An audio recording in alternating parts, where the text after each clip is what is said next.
Alright guys, and welcome to, I guess, should be episode 11 of the Porsche Cup series that I've been running this year, season 4.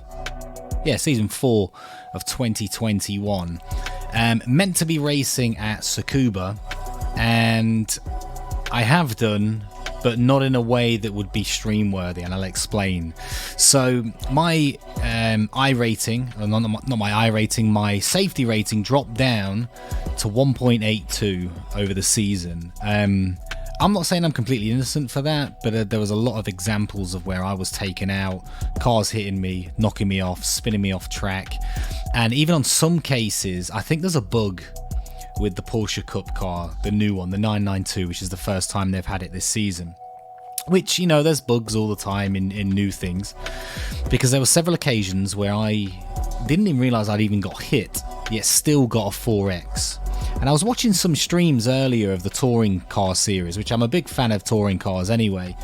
But I was watching a touring car stream, and they had like side-to-side contact, full-on contact, and it was given a 0x. Which kind of made me think, how the hell did they get a 0x and I got a 4x and I didn't even feel like I'd got hit?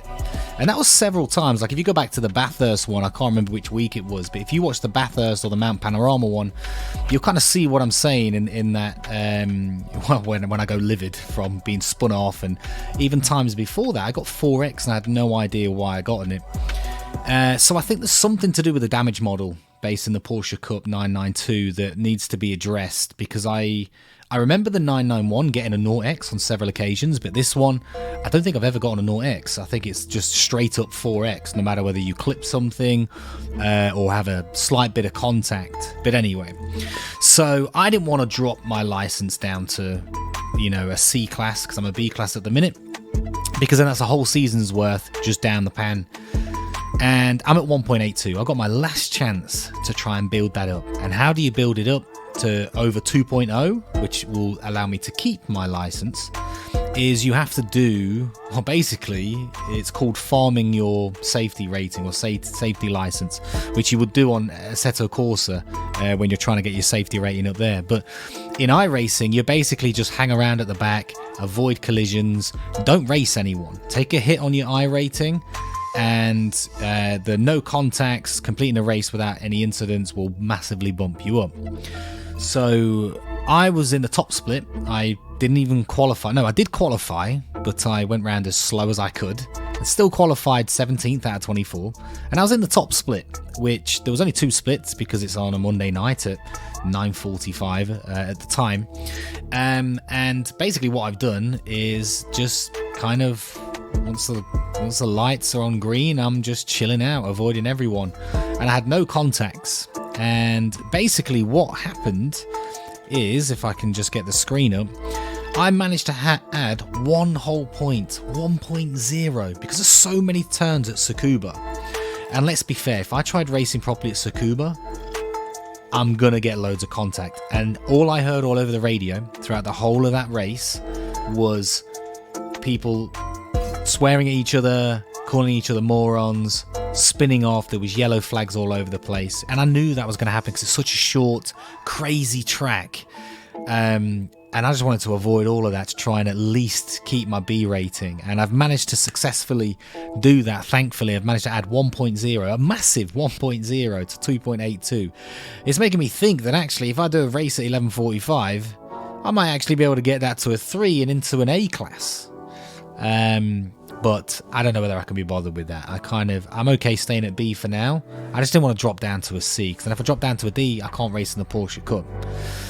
Anyway, let's kind of see where I sort of finished off on the season. You know, my target was to get into that top 200. Massively failed. You know, what have I got here? Something like 789. Which is not the top 200. It's out of 10,549, which is great, but again, like I said before, it flatters you because not everyone completes their races or the full season. I have a little bit of an issue with this though. This is the biggest, the most amount of people I've seen in the Porsche Cup series.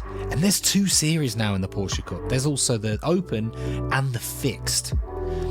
Now, this is the first time I've seen, and I'm new to iRacing. I've only been on iRacing about a year actually. I think I joined it in January, so nearly a year. That's the most I've ever seen on the Porsche Cup.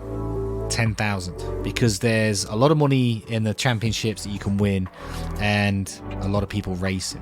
But what I'm kind of gathered is there's also a lot more idiots. More people equal more chances of getting an idiot. All right, just basically look at British politics and you'll see the more people, the more chances you get having an idiot are along those ranks. So I think a lot of idiots have been racing in this, and I'm not going to say I'm completely innocent, because there's been times when I've reviewed my own races and realised that actually I'm at fault, and I think everyone should do that. It makes me question just how many people really actually do that, but I always do that because I want to know if it's something, because that's how I learn. Now, what I'm thinking of doing is, I've done 2 seasons now in the Porsche Cup. The first, this most recent one you've kind of seen. But what I'm thinking of doing is sort of going into the touring cars. Now, the touring cars normally gets around 3,000 people, so not as much, but that means possibly less idiots, which means probably less chance of me losing my safety rating again, and probably more chance of actually improving my I rating, because I'm not driving around with damage or off the track, 20-30% of the time, which ruins your whole race. The only issue is, I've seen on the forums with the touring cars, is that the participation level can sometimes be quite low. That might not be a bad thing sometimes, because again, the more people, more idiots. But there've been sometimes, well, I've seen in the comments that some races are like 7 people. Depends when you're racing though. All right. Now, iRacing has just released, in fact, they're about to release them tomorrow morning, 2 new touring cars, because they only had one before, the Audi, I think RMS or RS, and they're now releasing a Hyundai and a Honda touring car. So there's now going to be 3 different options, and they've done a little bit of a marketing campaign, and it looks really good. So that might boost numbers, which might also be a bad thing, because then some idiots are going to come over to the touring cars. However, there's another reason which I really like the idea of touring car. In fact, there's another 2 reasons. The next one is, those races are a little bit shorter, which is not necessarily a good thing, but a little bit shorter, and run every hour. Now, I struggle to get 2 races in when I'm doing the Porsche Cup. Initially, that can be quite detrimental if you're trying to get the best points. Remember, you can have 4 races, and you can have 3 terrible ones and 1 really good one, and that it's your best race. So you get 4 chances of having a really good race adding to your championship points. Sometimes I only manage 2. A lot of the times I only manage to get 1 proper racing, because the other times I'm trying to practice or just not being able to get the time to do that. And the issue with that is, then I have my 1 chance, I get hit, I get taken out, I have a terrible points added to that tally. If the races are every hour, which in iRace in the Porsche Cup they're every 2 hours, if they're every hour, I might be able to then get more races in, because when I stream, I'll probably do 1 race. By the time I finish that, I've got half an hour left for the next race, because with qualifying and the actual race itself, they're only 15 minutes, so it might be quite closer racing. But it looks like, from what I've seen on the stream, the damage model in that isn't as bad as the Porsche Cup, and people are getting 0x's for what I would class, I'd probably get an 8x in the Porsche Cup if I made that contact. So unless they're kind of sorted that out, I'm kind of gravitating away from the Porsche Cup for now, even though it's probably one of my favourite cars to drive and my favourite series. It's a great series. A second reason as well is that there is a possibility of me joining a league next year in January. I've put an application in for this league. There's about 80 people that are going for it. I'm not quite sure how many splits they're going to do. They probably might do an amateur and a professional class. That'd be great if they had 40 in each race. But I might not get accepted, but we'll see. But that's bi-weekly, and that's a touring car event as well. It's over 8 weeks. I say 8 weeks, but it's bi-weekly. So it's over 16 weeks, technically 16 rounds, because you do 2 rounds each time, because the races are slightly shorter, again, to mimic the normal series. But regardless, I think I'm going to go and do some touring car racing next season. Just because the Porsche Cup isn't working for me at the minute. You know, my safety rating is getting absolutely smashed. And because of that, my iRating is I'm finding it difficult to get a higher iRating. And when I look at the speed that I'm getting, I'm not doing too bad speed-wise. I should be at least creeping up, and I'm struggling to do that, definitely. So anyway, I took the 50-point hit on my iRating today and managed to save my B license and hopefully get an A license, providing that the racing is a little bit cleaner. And the car's a little bit slower, so easier to handle. But we'll see what happens.